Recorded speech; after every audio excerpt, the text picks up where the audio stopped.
मानगे खड़गे साहब और केसी वेणुगोपाल जी, आपने राजस्थान में जिस तरीके से कांग्रेस को आगे बढ़ाने के लिए, इन बब्बर शेरों को तैयार करने के लिए हमको मौका दिया है, आज ये बब्बर शेर इस संविधान, इस लोकतंत्र और इस देश को बचाने के लिए अपनी जान की बाजी भी लगाने के लिए तैयार है।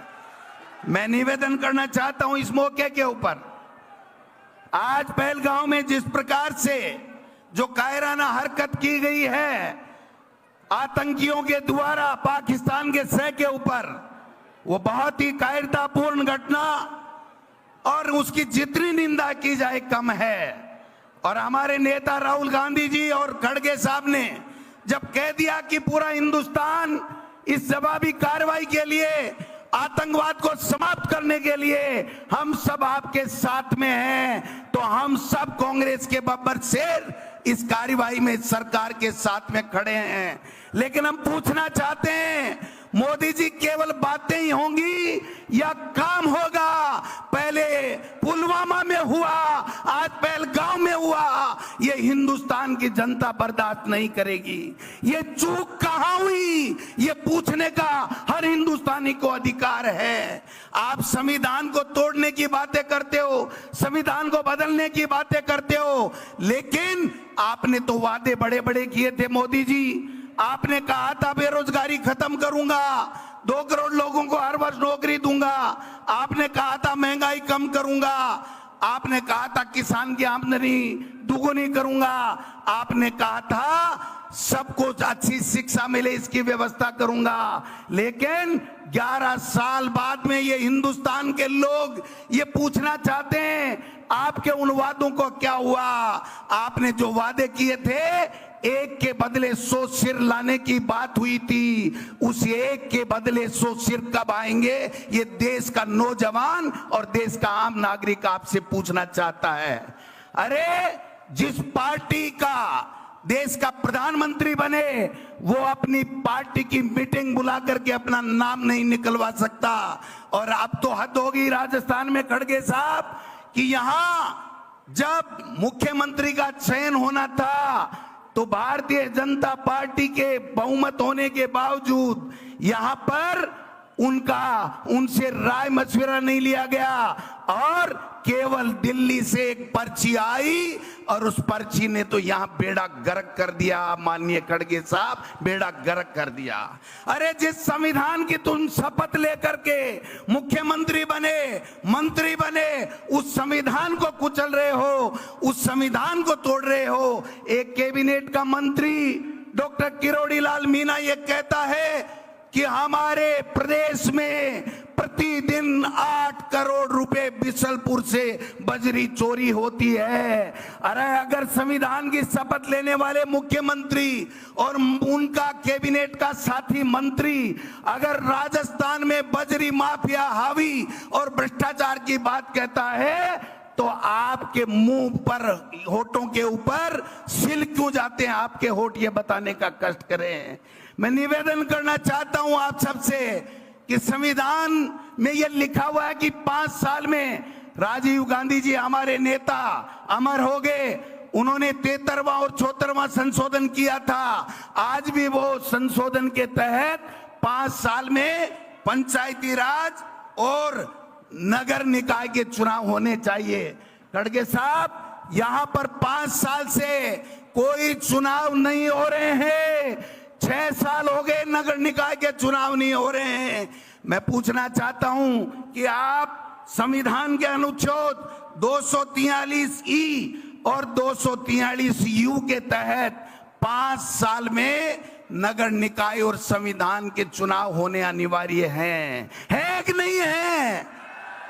हो रहे हैं क्या? 1 साल से प्रशासक लगा रखे हैं। मैं पूछना चाहता हूं, आप संविधान की बातें कर रहे हो कि आप रैली क्यों कर रहे हो? ये रैली इसलिए कर रहे हैं कि आप संविधान को नहीं मान रहे हो, सुप्रीम कोर्ट के आदेश को नहीं मान रहे हो। सुप्रीम कोर्ट ये कह रहा है कि 5 साल से ज्यादा आप किसी भी रूप में परिसीमन का नाम लेकर के या कोई भी नाम लेकर के आप समय नहीं निकाल सकते। 1 साल ऊपर हो गया। 1 स्टेट 1 इलेक्शन की बात करने वालों से पूछना चाहता हूं कि तुम्हारी केंद्र में सरकार है, तुम्हारी राजस्थान में सरकार है, आपने कौन सा कानून पारित किया, कौन सा संविधान में संशोधन किया कि आपको यह अधिकार मिल गया कि आप मर्जी आए जब निकाय के और पंचायत राज के चुनाव करोगे। मैं पूछना चाहता हूं आपसे, आप आवाज दबाना चाहते हो विपक्ष की?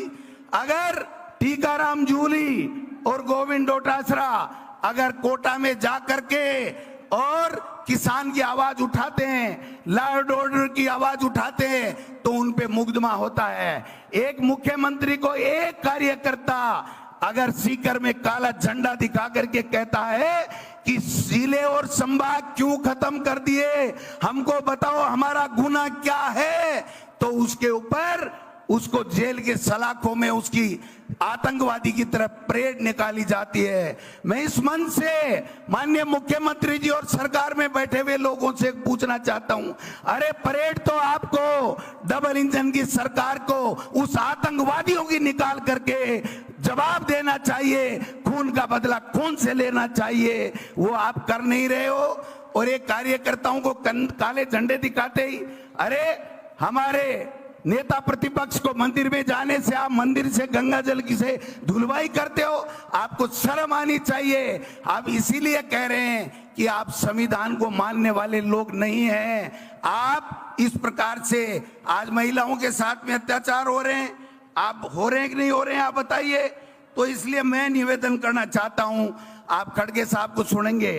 खड़गे साहब ये आम कार्यकर्ता नहीं है, ये वो कार्यकर्ता, वो बब्बर शेर है जिसने लोकसभा में भारतीय जनता पार्टी के 11 मोरिये बुलाए हैं।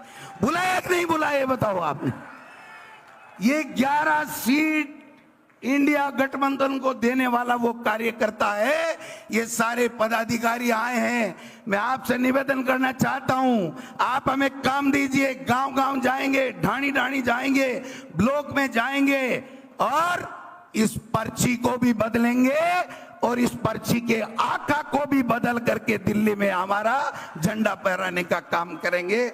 आप आए हो, आपका बहुत बहुत स्वागत, हम बड़ा स्वागत करते। लेकिन आपने निर्देश दिए थे कि निर्दोष 27-28 हमारे इंडियन शहीद हो गए हैं आतंकवादियों की गोली से, इसलिए हमारा स्वागत मत करना, केवल सूत की माला। लेकिन मैं कहना चाहता हूं ये हमारा उधार रहेगा। आप दोबारा केसी वेणुगोपाल जी से आग्रह है, खड़गे साहब और राहुल गांधी जी को लाइए, हम दिखा देंगे इस राजस्थान में कांग्रेस जिंदा ही नहीं है। कांग्रेस इनको पछाड़ने में, भाजपा को उखाड़ने में का दम रखती है। आप सब लोग आए हो, आपका बहुत बहुत धन्यवाद। यहां तो एक ही चर्चा हो रही है खड़गे साहब, यहां तो एक ही चर्चा हो रही है।